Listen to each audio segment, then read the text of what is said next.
Hi, welcome back to my channel. Today, we're discussing I'm Yours, Blood and Soul by GyaGa. GyaGa? GyaGa. Okay, something like that. Now before we get started, there will be spoilers, so if you don't want to be spoiled in this manhwa, go ahead and click off now. No worries, I'll catch you next time.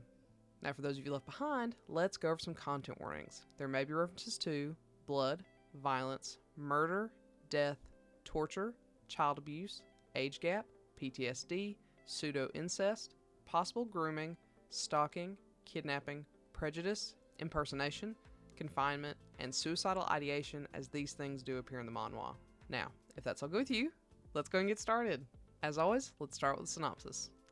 Gyeokbokki is a vampire. At least once a week, if not more, he goes out to the clubs on the hunt for his next meal. He ends up with an impressive catch that leads to a steamy moment in the bathroom, then evolves to an even steamier time in a hotel room. The two are very compatible, which makes this meal all the more delectable.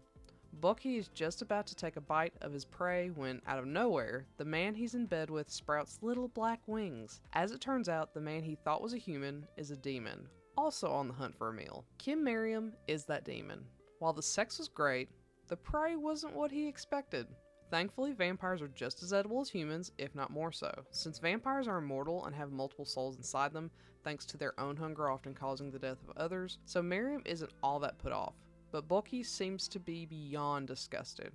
After Bokki goes off to shower, Merriam takes a moment to rifle through Bokki's belongings, discovering an unusual bottle among his things. Thirsty and not worried about what's in the bottle since he's immortal, he gulps it down. Unfortunately, that was a bottle of Bokki's 500-year-old vampire blood, and whoever drinks it creates a link with Bokki that will make it so Bokki can only drink from that person. Bokki is beyond upset, as the only way to break the link is for one of them to die. As a demon, Merriam will never die, and Bokki is not interested in dying himself. So these two are now forced together, and while Bokki desperately wants out of this contract, Merriam seems all too happy to be linked to the resistant vampire. All while they're struggling to deal with this new connection, there's a serial killer whose murders resemble a vampire killing, and that puts Bokki in the crosshairs of the police. The art in this isn't perfect. The whites of the eyes are sometimes just their skin tone, which is kind of weird.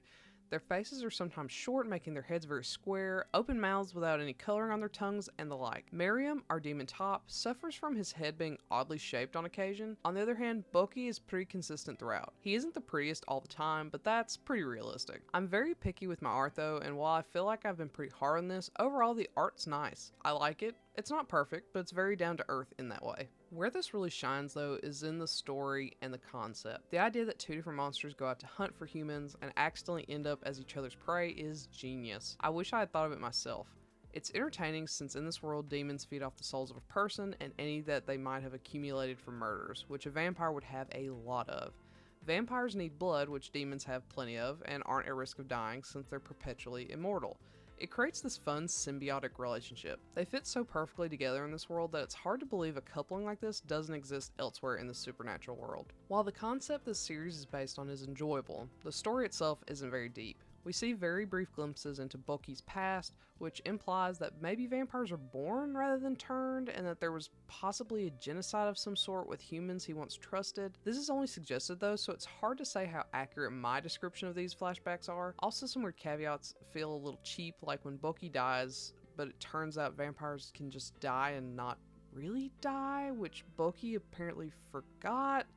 So what happened to his family? Are there particular rules or ways they must be killed for it to be permanent? That's not clear.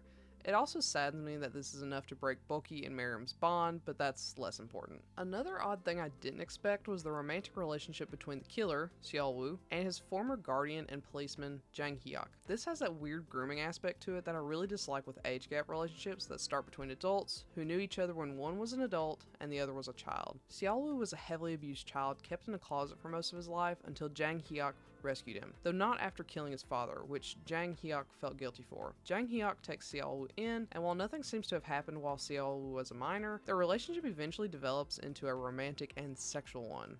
It's just uncomfortable to me. I do like the idea of Xiaowu becoming a murderer so Jang Hyuk will chase him, but the relationship is just gross to me, but that's a personal preference. With all that being said, this is such a hard one to discuss because I feel like I love it, but I also dislike it. I'm so tempted to say it's a favorite, mostly because I just love the concept and the main couple so much. However, with the story being so lackluster and the weird and uncomfy relationship between Xiaowu and Jang Hyuk, I just can't. I absolutely adore this concept though, and I wish we could get more of this world because it just has all of the potential. Overall, I think it's worth a read, but don't expect anything deep. So, have you read I'm Yours, Blood and Soul? If so, what do you think? Do you agree with my assessment? Do you not? Let me know and comment below. Otherwise, I'll catch you next time. Bye!